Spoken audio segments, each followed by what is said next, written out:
ఒకటి చెప్పేటువంటి విశ్వాసం గురించి నేను చెప్పదలుచుకున్నాను. ఏంటంటే, మనకి ఎన్ని సమస్యలు, ఎన్ని ఇబ్బందులు, ఎన్ని ప్రాబ్లమ్స్ వచ్చినా గూడా, దేవుని మీద మనము భారమేసి ముందుకు నడుస్తూ వెళ్ళడం తప్ప, బాధపడుతూ కూర్చుంటే ప్రయోజనం లేదు. నేను దేవుడిని నమ్ముకున్నాను, చర్చికెళ్తున్నాను, అయినా నా సమస్యలు ఎందుకు ఇలా ఉన్నాయి? దేవుడు నన్ను చూస్తున్నాడా లేదా? నేను ఇంతేనా అని బాధపడకండి.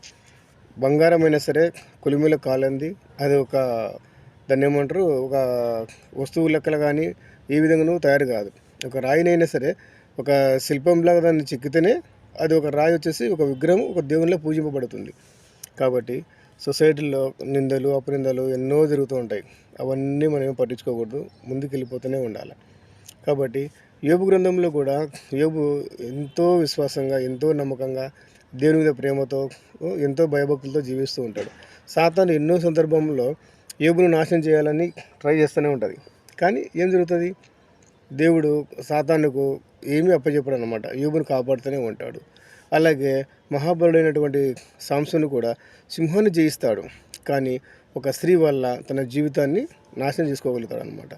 మనకు శక్తి ఉంటుంది, తప్పు ఉంటుంది. లోకంలో ఎలా జీవించగలగాలి అనేటువంటి మంచి చెడు 2 కూడా దేవుడు మనకు చూపిస్తున్నాడు.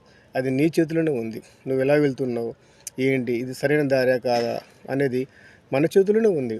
కాబట్టి నేనేమంటున్నానంటే, ప్రతి విషయాన్ని కూడా అనవసరంగా ఇబ్బంది పడుతూ, బాధపడకుండా సొసైటీలో నాకు మాత్రమే ఇలా ఎందుకు జరుగుతుంది అని బాధపడకండి. మీకు మించిన సమస్యలు చాలామందికున్నాయి.